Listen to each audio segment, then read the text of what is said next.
It's Bradley Sowash. This is the Improv Tip of the Month. We're going to be talking about swing starter licks today.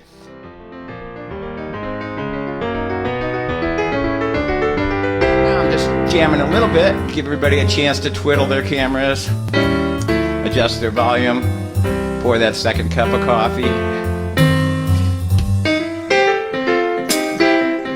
So let me just pour it on here.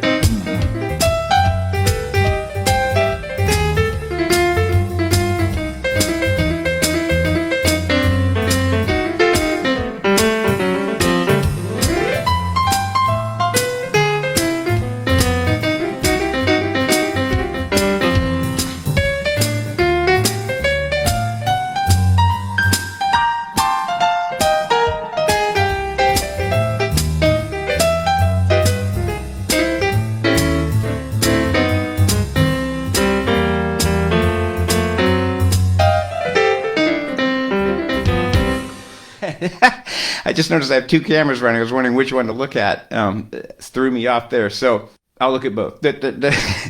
We're doing a series about different aspects of the swing style. So far we've looked at swing comping, a little bit about walking the bass.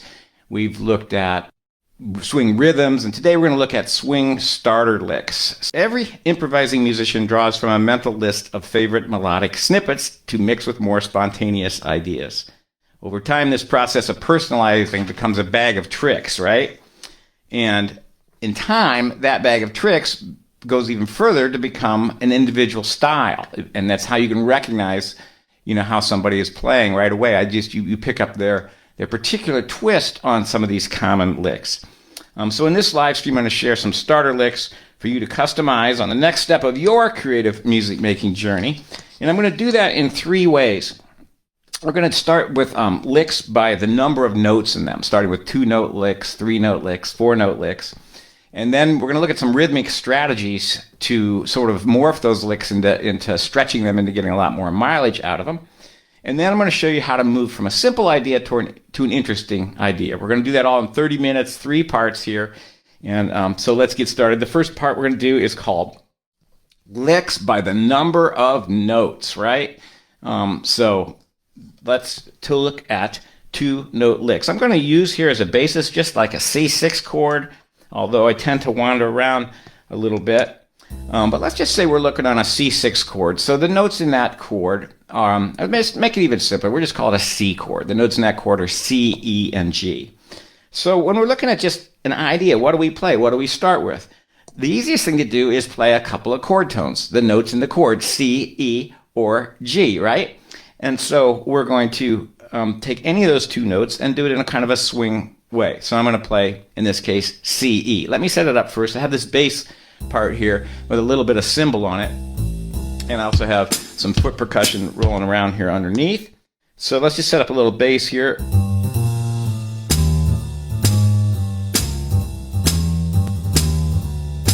So C, E.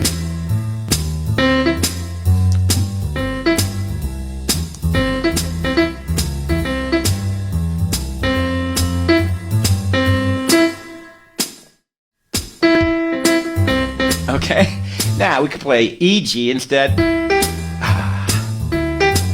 right? Or G, E. Any lick I show you can be played forwards or backwards, so. Notice it's all about the groove, the intention. And it's not so much about the million notes that you play. In fact, the pitches that you play are less important than the rhythms you play. So if you can't get started, play 2 chord tones, right? It's a 2-note lick. Now to make that just a little bit sweeter, a little bit jazzier, a cool trick is to play a leading tone or a half step below one of those chord tones. So let's just say we have C, E. We're going back to that, right? So just taking the note C, let's start it with a half step below. C is what we're thinking about, but it's almost like we scoot in. Right? Now, if we put a half step below the C and the E, B to C, D sharp to E, really C and E is what I'm thinking about. But I'm playing them from below, leading tones. I really have something pretty cool here.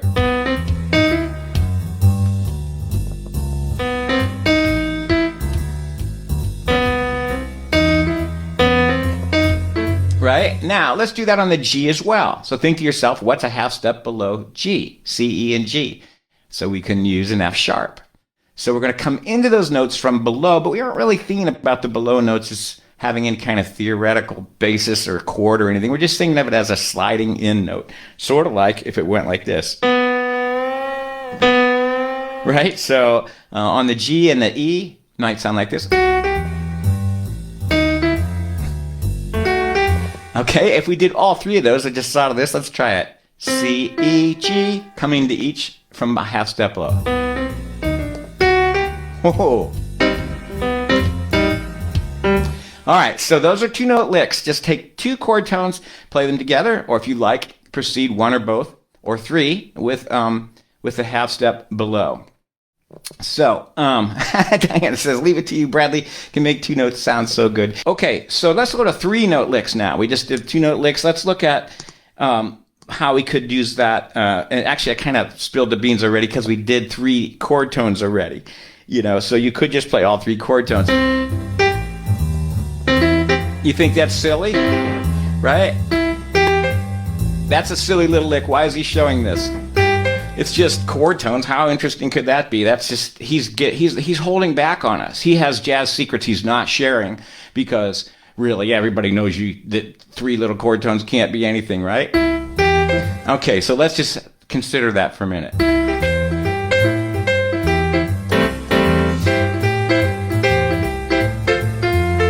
All triad chord tones, one of the most popular swing big band tunes of all time, In the Mood, based on little triads. So there are no secret magic wand things that jazz players have. It's just the same notes that you play. That if there's any secret sauce, it's all about the rhythm. So let's look at some more, another 3-note idea, which is just taking those 3 notes and playing them as triplets. So da-ga-da, 1, 2, 3, 1, 2, 3.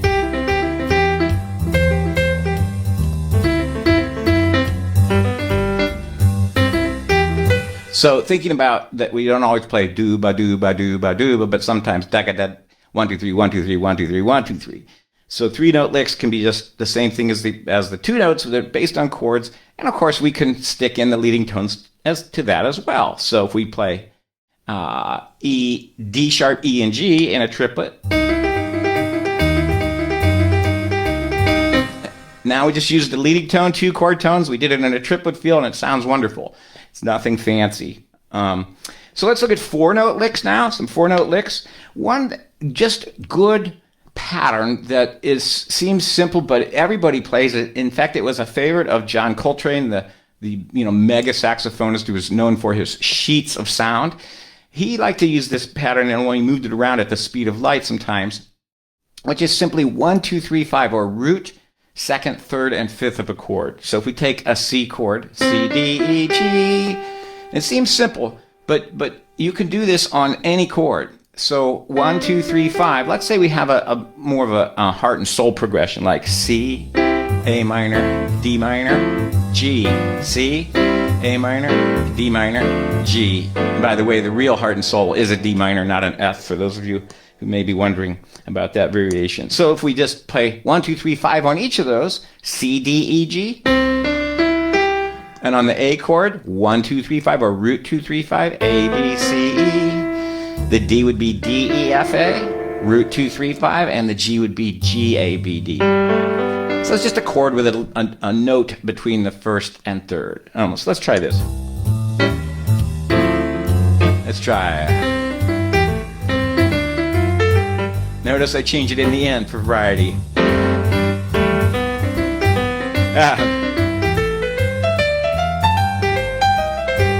Okay, so I spilled that into some freer ideas. In fact, you can just move that shape around in the key, not even thinking about the chord. Let's try this. So I played C, D, E, G, D, E, F, A, E, F, G, B. I just used it as a shape in that case, rather than as a chord tone.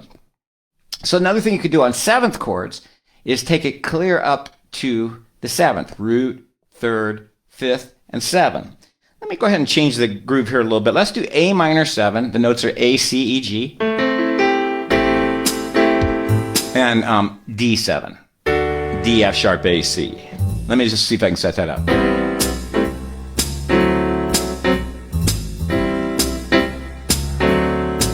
Oh, it's a beautiful night for a moon dance, it reminds me of. Okay?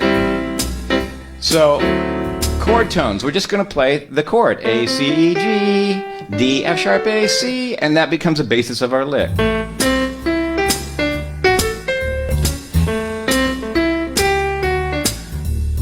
Any lick that you can go forward on, you can go backwards on.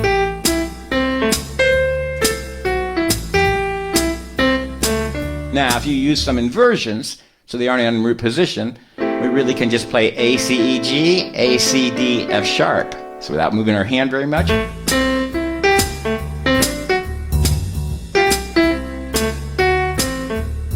So just chord tones, right? It's simple. And just a little variation on that. One cool trick I like to do that I learned from, I always like to give credit where credit's due. I certainly find myself being quoted often without people remembering where they heard it. This is from the great jazz educator Jamie Aebersold. He taught us an exercise where you play a broken chord up and a scale down. So, broken chord up, down the scale. A, C, E, G, F sharp, E, D, C, B. And you can play that backwards as well. Scale up. A, B, S, C. So you can play mix and match chords and scales. So let's move on to 5-note licks now. 5-note licks. If you take the pentatonic scale, if you don't know what that is, go find out about it. It's the most useful improvisation scale in the world. I'm going to lay that under my hands here. A, C, D, E, G. A minor pentatonic scale. Okay, A, C, D, E, G. And we're going to just use that as a 5-note lick. 1, 2, 3, 4, 5. And just use that as a palette of note choices. And simply going up and down in a rhythmic way. So up and down.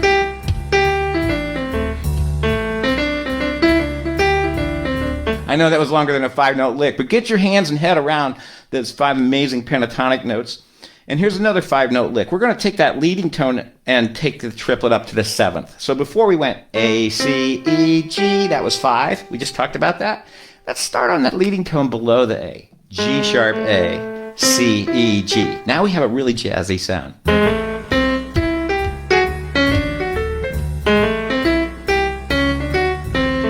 So 1, 2, 3, 4, 5. G sharp is just the launch note into A, C, E, G, which are chord tones.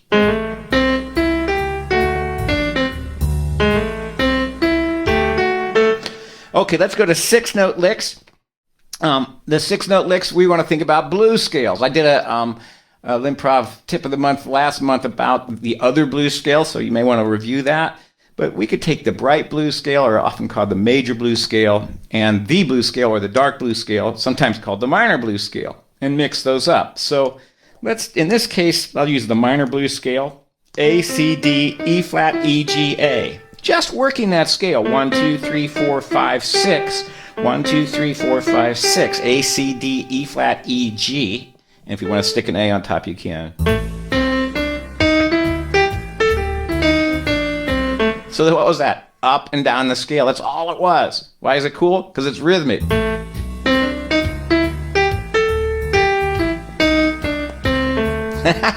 It sounds like terrific music, right? Because it has a rhythmic interest. Let me see. Another one is to play the leading tone like we did on the, but we're going to go clear up to the 9th. So A, C, E, G, B.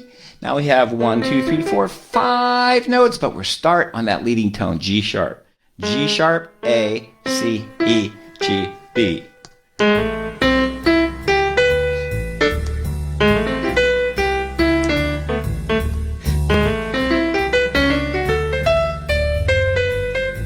So we just went root 3, 5, 7, 9, all the way up to there.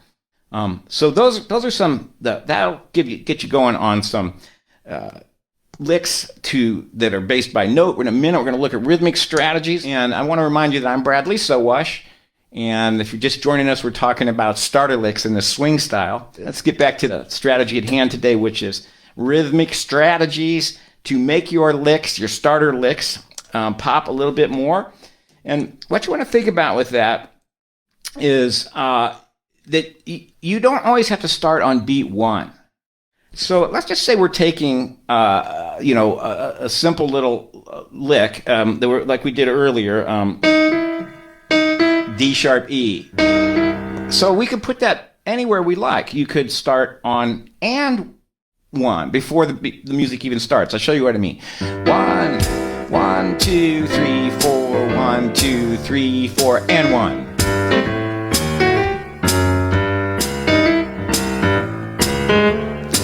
So you play a little before the beat. And what's the most famous tune that comes to mind with that, right? Does anybody recognize it?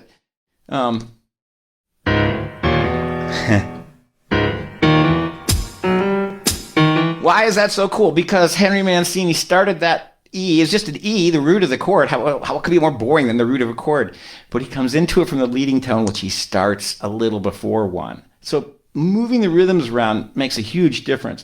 Here's another example. Let's look at the tune Sentimental Journey. Imagine if it went like this.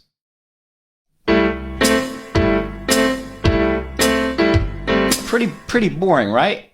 The thing that makes it work is that it comes in on the and of one. One, and. So there's a little holding back. Not this. But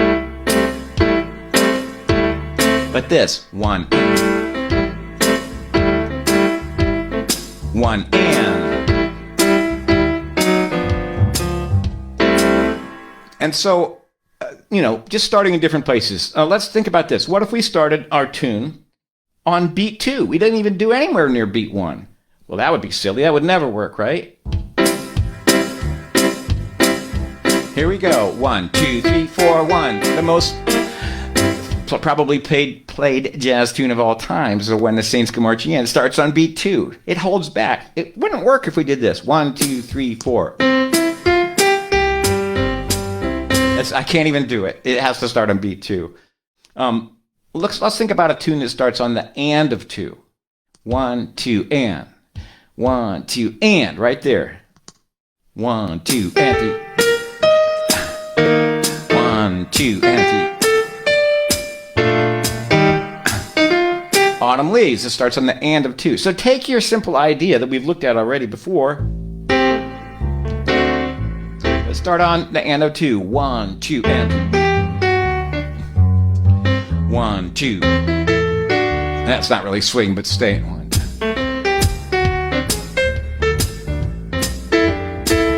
So I think you get the idea that it's not the notes you play or the pitches, it's the rhythms that really jazz it up. And then you can also think about not just playing triplets, but playing 3-note figures. 3-note figures that are all eighth notes. Let me show you the difference. Let's just take E flat, E, G, or D sharp, E, G. We could play that as triplets.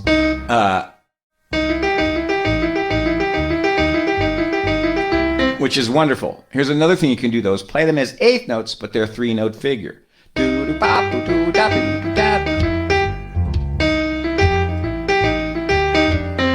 Which is in the mood again. So we looked at licks so far, and then we looked at rhythmic strategies to stretch those licks. And that's what you want to do. You don't want to just imitate lick number 42, lick number 45. You want to take these and make them your own by pushing them around, hearing them, playing forwards and backwards.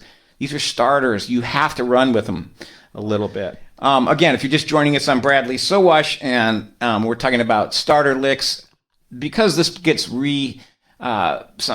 placed in other places, it could be on YouTube or it could be on my blog, or right now it's on Facebook. Push whatever buttons you want that will make you follow, like, or receive notifications in the future. Somewhere there's a bell or a follow or something, depending on the platform we're in. And then we know about them in the future.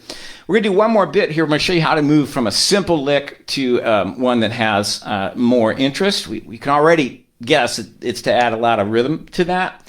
But I want to just show you an example of how we can pepper and change the same lick to give it a lot more interest. Let's just take this pentatonic scale. I'm going to play the notes C, A, G, E. And those just 4 notes, and mix those up against these chords: C, A minor, D minor 7, G7, sometimes called the heart and soul chords. So let's listen to that.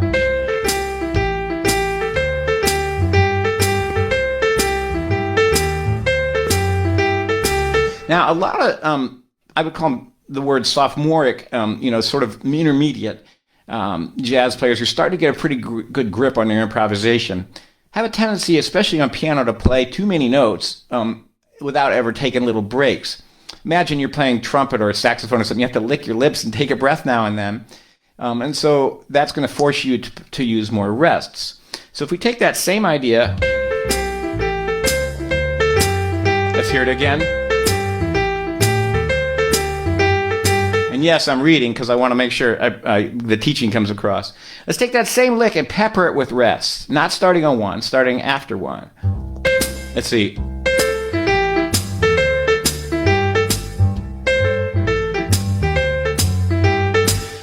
So it's kind of the same lick. I might have mixed them up a little bit, but we hear that it's all peppered with rests. That's the best way to say it. Now, what if we mix note durations? Instead of lots of eighth notes, we're going to have quarters, quarter note triplets, eighth notes, eighth note triplets. Check this out. Same lick with a mix of note durations. First quarters, triplets, eighths, triplets, eighth note triplet.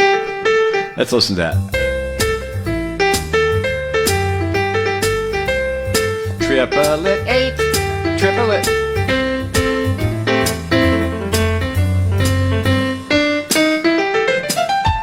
So you want to use notes of various lengths, and of course we aren't all thinking about this cerebrally all the time. I got to use quarter notes, eighth notes. That's more of a classical approach where you're really aware of what the heck you're doing. Here, it's much more like just having a conversation and just saying what comes to mind and hoping you don't put your foot in your mouth. Okay, so one more. Let's mix note durations and lots of rests to get kind of academic about this. Lots of rests and different note duration.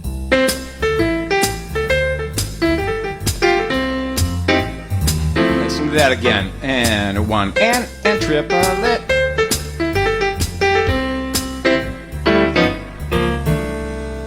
All right.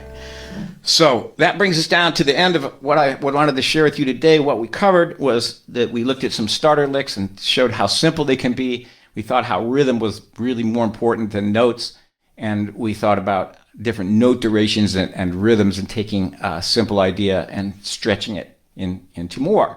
And now I'm just going to enjoy myself and play it out a little bit. And so if you need to run, go ahead. But I always like to just play a little bit because I'm kind of like one of those COVID musicians who's desperate for an audience. So I'll just have some fun with these licks on that same chord progression. See if you recognize any of them. Here we go. 2, 3, and a bass.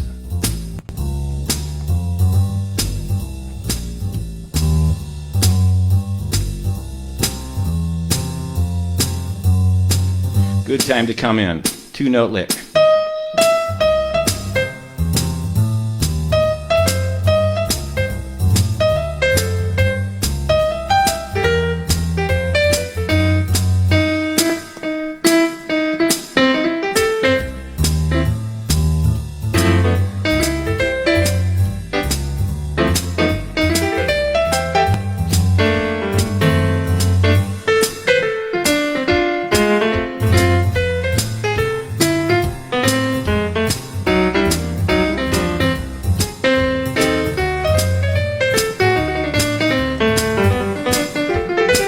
Just an arpeggio.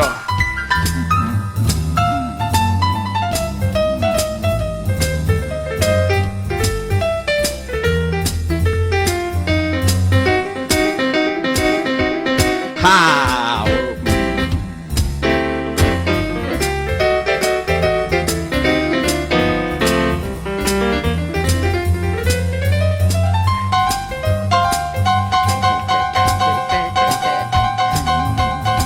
Sounds very exciting, right?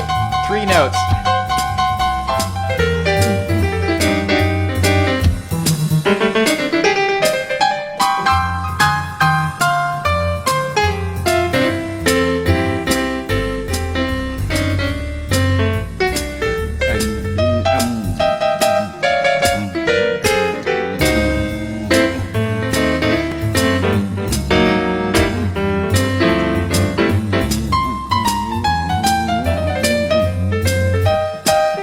I gotta go one more.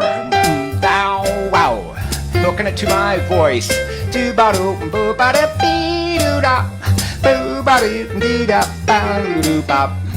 Make your fingers play what you are imagining, not the other way around. Ba doo doo da. Don't play and then see what it sounds like. Start with what's inside. Do ba doo ba ba doo ba ba doo ga ga doo ba dip ba bow da ba doo goo da.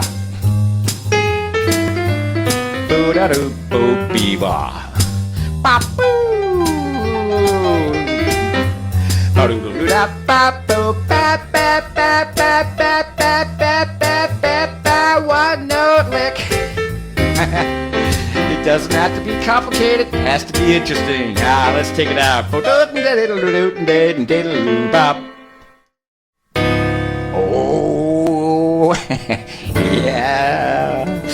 All right, until next time, you enjoy your creative music making journey. See you then.